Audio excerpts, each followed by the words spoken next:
The story I'm about to share with you has only recently come to an end. It has haunted me for 12 years of my life and tainted every moment of my younger years. Maybe now I can become a normal person, but I will never forget what happened. When I was 12 years old, my parents finally decided to split me and my younger brother up and give us our own rooms. I was a couple years older than Alex, so I got the bigger space while he stayed in the box room. My dad wasn't too happy about having to move all his junk down in the garage, but times change, and I needed my own room. The four of us lived in a bungalow on a quiet suburban street, a rather reclusive area. Me and Alex would get bored sometimes as there wasn't much to do, but for the most part, all we needed was each other. Being two young brothers with no one else to play with and a huge neighborhood to explore, we were as close as brothers could get. One day after school, we arrived home to find that all of my belongings had been moved into the room next to Alex's. I didn't expect to feel sad about it at the time, but I knew that sharing a room gave us a stronger bond. After the realization that we could no longer talk to each other at night, we had come up with a plan. I devised a childish kind of Morse code, a series of taps and scratches that we'd relay to each other on the wall behind our beds.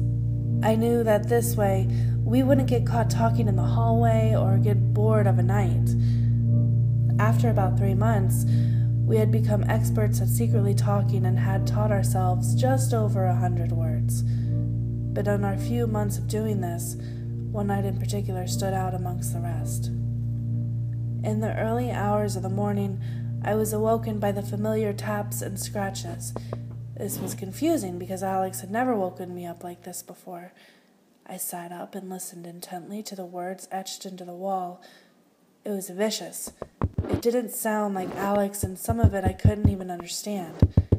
At the moment, I noticed Alex stood in my doorway. "What are you doing, Jack?"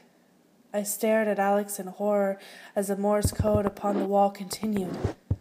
Slowly realizing what was happening, he began to tiptoe towards his bedroom door. Peering into the dark room, he could see that his window had been opened. Alex slowly backed away, headed back into my room and shut the door.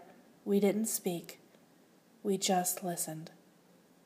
The taps and scratches continued getting louder and more furious with every second, becoming violently intense until the scratching became a bang. We couldn't take it any longer. We screamed as loud as possible, and our parents came rushing in. In a fit of panic, we tried our best to explain to them what had happened. Mom sat and comforted us in my room while Dad went and checked Alex's room. Seeing the window open, he sprinted into the garden to investigate, only to find there was nothing there. After that, our parents tried to do their best to convince us that it was just our imaginations, but we knew what we heard. After we finally calmed down, we were put back into bed, and all of the windows were locked. An hour or so later, I heard more tapping at the wall. "Jack?" "I'm awake, Alex." "Me too. I can't." "Me neither." There was definitely something there, something wrong. I know. Jack, he's here. He's looking at me." "What?" "Don't joke, Alex. It's not funny." "Jack, he's staring at me through the window right now. I've got to move." The tapping ceased, and Alex came stumbling into my room with a look of unconsciousness in his eyes. I shut the bedroom door, and we sat on the bed shivering. We knew that there was no point in shouting our parents as they wouldn't believe us. There would be no evidence of anybody being outside, and we would most likely end up in trouble. Then we heard footsteps. They were accompanied by scratching that seemed to be leading from the outside of Alex's room to my room. The heavy stepping stopped, and a shadow blocked the moonlight behind the curtains. The window began to move a little as if it was being unlocked. We held our breath as it shook and creaked, but it decided to stay closed. The figure leaned up against my window, almost shrouded by the shadows. and stared into my room for what felt like an eternity. After a while, the shadow disappeared and never came back. I asked Alex the next morning what the man by the window looked like. He told me he couldn't remember, but it wasn't a man. After the incident, we both seemed to block it out of our memory. We got back to our normal lives and completely forgot about it. It was over. Alex got the worst of it, but he was doing fine, and that was the main thing. It wasn't until 3 years later that I realized it was never really over.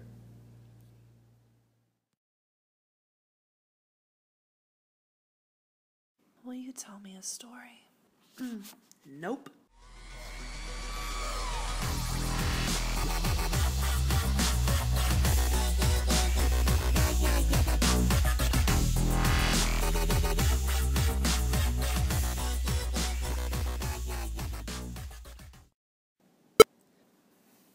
I didn't proofread this, so I'm just gonna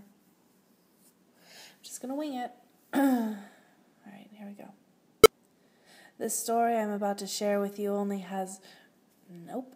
Right out of the gate. With no one else to play. Come on. Oh shit, I gotta burp now. Nope. Okay. Mom said that Mom sat and comforted us. Comforter? That's not, no. Mom sat and comforted us in my room while Dad... Why can't you just read it? Oh, it's the words. Just read the words. Okay. Mom sat and comforted... It's not comforter. Stop saying... Mom sat and comforted us. Comforted. What? Literally?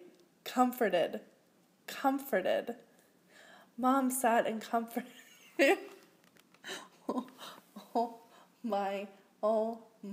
Okay. Mom sat and comforted.